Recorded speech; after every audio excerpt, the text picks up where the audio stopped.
Sesungguhnya roh orang yang meninggal dunia itu masih bisa ketemu sama roh orang yang hidup.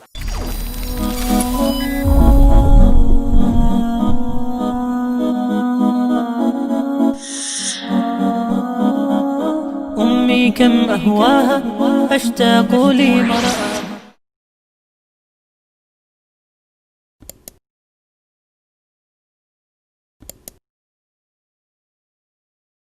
Makanya sempat ada yang bertanya, apakah roh itu bisa datang nggak kepada orang yang hidup? Apakah roh itu bisa datang nggak kepada orang yang masih hidup ketika belum meninggal dunia?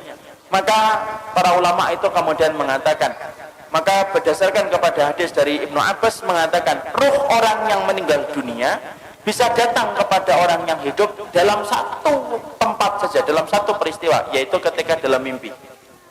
Kalau kita kemudian mendapati mimpi ibu kita yang telah meninggal dunia, maka sesungguhnya berpijak kepada dalil yang sahih, sesungguhnya itu betul-betul roh dari ibu kita, cuma ketemunya itu di dalam mimpi.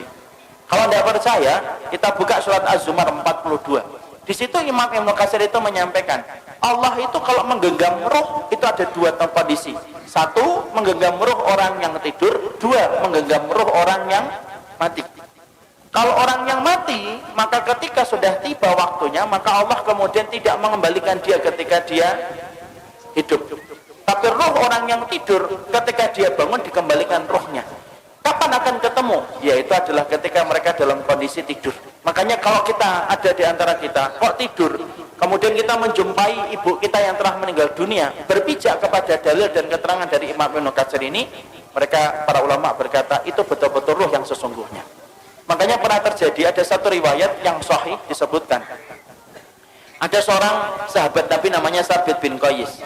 Sabit bin Qais itu meninggal dalam perang Yamamah, Pak. Ketika dia meninggal dalam perang Yamamah, ternyata Sabit bin Qais ini setelah meninggal dalam perang Yamamah ketika melawan Musailamah al-Kadzdzab, setelah selesai meninggal dia dikuburkan, ternyata Sabit itu datang ke mimpinya seorang sahabat. Dan tahukah kita apa yang dikatakan oleh Sabit ketika datang ke mimpi seorang sahabat yang masih hidup? Sabit bin Qais berkata kepada sahabat itu, wahai temanku, sahabatku, saya lupa nama sahabat ini, sesungguhnya aku ketika mati, ketika aku gugur dalam perang Yamamah, aku membawa baju besi. Baju besi itu harganya mahal sekali, tapi baju besi itu diambil sama seseorang ketika dia melewati jasadku, diambil baju besiku, kemudian dibawa pulang ke rumahnya. Kemudian baju besi itu diletakkan dalam sebuah wadah, ditutupi dengan pelana kuda. Rumahnya ada di pojok sini. Tolong ambilkan baju besi itu dan kembalikan kepada Baitul Muslimin.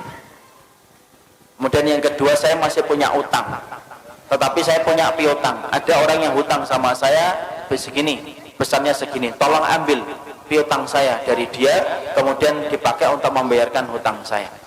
Kemudian Sabit itu berkata dalam mimpi itu, bin Qais ini berkata, jangan kamu anggap ini mimpi, tetapi betul-betul tolong saya minta supaya dilaksanakan apa yang aku minta dari dirimu. Kemudian akhirnya bangun itu, kemudian sahabat tersebut, kemudian dia melaporkan kepada Khalid bin Walid yang menjadi pemimpin pasukan di perang Yamamah. Khalid bin Walid ternyata merespon mimpi itu. Kemudian dicari rumah yang dilihat oleh sahabat tadi, ketika didatangi oleh Sabit bin Qais, dia ketemu rumah itu. Dan ketika ketemu rumah itu, ternyata betul ada pelana kuda. Diambil pelana kuda, ada wadah. Wadah itu dibuka dan ternyata di dalamnya ada baju besinya Sabit bin Qais.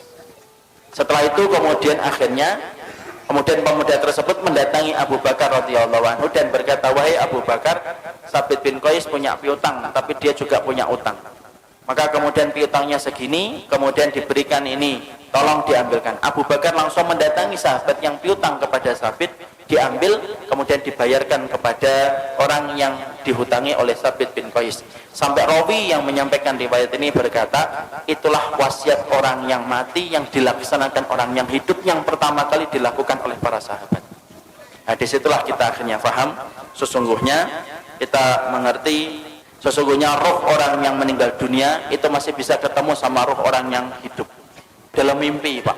Tapi di luar mimpi tidak bisa, karena tidak ada ilmu dan tidak ada dalilnya. Makanya kalau ada orang yang mengatakan saya jalan-jalan sama ruhnya ibu saya, tidak mungkin itu bohong. Ada seorang yang mengatakan saya diikuti sama ruhnya Rasulullah, apalagi lebih bohong lagi. Memang bisa ketemu ruh dengan orang yang hidup, tapi hanya di satu waktu, yaitu adalah ketika dalam mimpi, dan tidak ada keterangan selain di luar dari mimpi.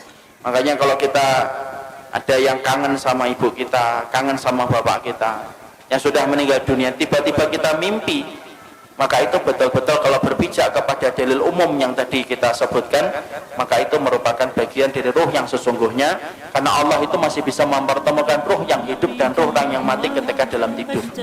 Dan itu akan kita dapati penjelasannya dalam surat Az-Zumar 42. أمي هي أحلى الحور يبدو في الوجه النور أمي فرح وحبور وضياء يغشاها أمي كم أهواها أشتاق لمرآها